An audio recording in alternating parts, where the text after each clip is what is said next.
এই ইরানের বাদশার আজকে গোপন তথ্য আমি ফাঁস করে দিব ইনশাআল্লাহ। এই ইরানের বাদশার গোপন তথ্য এতটুকুই আমি জানিয়ে দিতে চাই, ইব্রাহিম রাইসি ওনার নামও পর্যন্ত অনেকে জানেন না। এক কথা বলছেন না কেন? কিন্তু উনি মুসলমানদের জন্য এত পরিমাণ কাজ করেছেন, উনি মুসলমানদের জন্য এত উপকার, এত কাজ করেছেন। আহা, আল্লাহু আকবার। এই গতকালকে আমাদেরকে যেটা সোশ্যাল মিডিয়াতে জানিয়ে দিয়েছেন, ইরানের প্রেসিডেন্ট আমাদের মাঝ থেকে বিদায় নিয়ে চলে গেছেন। অনেকেই চোখের পানি ফেলে অঝরে কান্না করতেছেন, অনেকেই পাগল পারা হয়ে গেছেন। সম্মানিত ভাইয়েরা, পৃথিবীতে কেউ স্থায়ী হয় না, হোক না সে ফেরাউন কিবা নামরদ, কেউ ভবে চিরকাল রয় না, কেউ ভবে চিরকাল রয় না। কলিজার টুকরা প্রাণপ্রিয় বৃদ্ধ বাবাজিরা ও যুবক ভাইয়েরা, এই পৃথিবীর ময়দান হচ্ছে ক্ষণিকের জায়গা। এর বাস্তব প্রমাণ গতকালকে আমাদেরকে যেটা সোশ্যাল মিডিয়াতে জানিয়ে দিয়েছেন, ইরানের প্রেসিডেন্ট আমাদের মাঝ থেকে বিদায় নিয়ে চলে গেছেন। অনেকেই চোখের পানি ফেলে অঝরে কান্না করতেছেন, অনেকেই পাগল পারা হয়ে গেছেন। সম্মানিত ভাইয়েরা, এই ইরানের বাদশার আজকে গোপন তথ্য আমি ফাঁস করে দিব ইনশাআল্লাহ। এই ইরানের বাদশার গোপন তথ্য এতটুকুই আমি জানিয়ে দিতে চাই, ইব্রাহিম রাইসি ওনার নামও পর্যন্ত অনেকে জানেন না। এক কথা বলছেন না কেন? কিন্তু উনি মুসলমানদের জন্য এত পরিমাণ কাজ করেছেন, উনি মুসলমানদের জন্য এত উপকার, এত কাজ করেছেন। আহা, আল্লাহু আকবার। এই ইব্রাহিম রাইসি গতকালকে সোশ্যাল মিডিয়াতে, ইউটিউব, ফেসবুক, টিকটকে দেখলাম উনি আর আমাদের মাঝে নেই। আসলে বড় কষ্ট লাগে।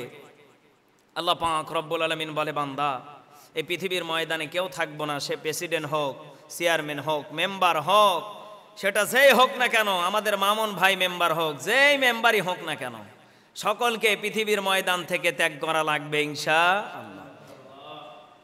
আল্লাহ পাক বলেন, কুল্লু নাফসিন যায়িকাতুল মাউতি সুম্মা ইলাইনা তুরজাউন।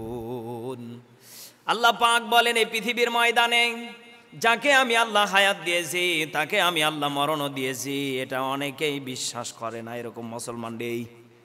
ও যে খাসা বাবার মুরিদ ধরে, ও ভণ্ডদের দালালি করে, ও ছাতা মরণ কি আমার দয়াল বাবা পার করে দিবে, নাউজুবিল্লাহ বলছেন না কেন? এজন্য আমার কলিজার টুকরা যুবক ভাইয়েরা, বৃদ্ধ বাবাজিরাম, এই পৃথিবীর ময়দান থেকে যেমনি ভাবে ইব্রাহিম রাইসি ইরানের প্রেসিডেন্ট বিদায় নিয়ে চলে গেল, আপনাকেও আমাকে সেইভাবে বিদায় নেওয়া লাগবে কি লাগবে না? অবশ্যই বিদায় নেওয়া লাগবে। আল্লাহ পাক বলেন, ওই ইরানের বাদশা কখনো ভাবে নাই।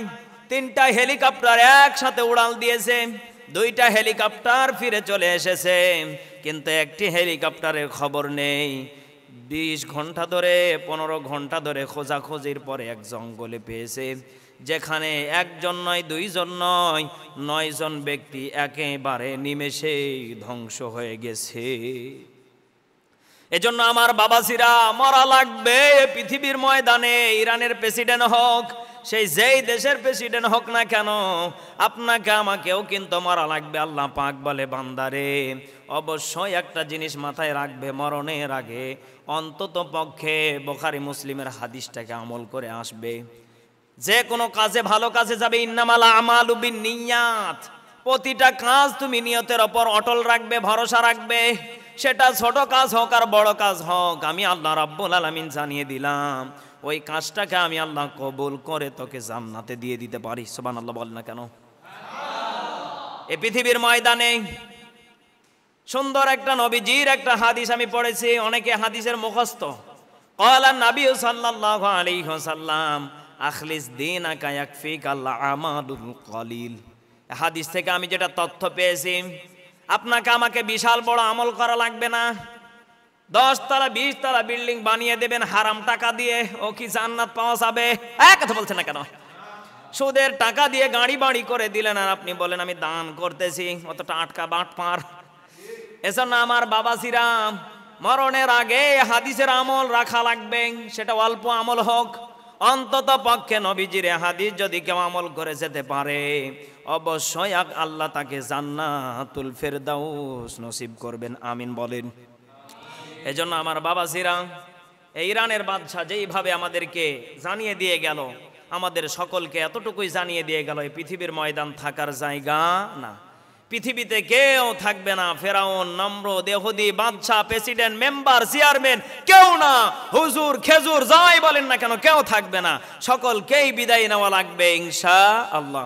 আল্লাহ পাক যেন আমাদের সকলকেই সেই মরণের আগে ঈমান নিয়ে কবরে যাওয়ার তৌফিক দান করেন। আমিন।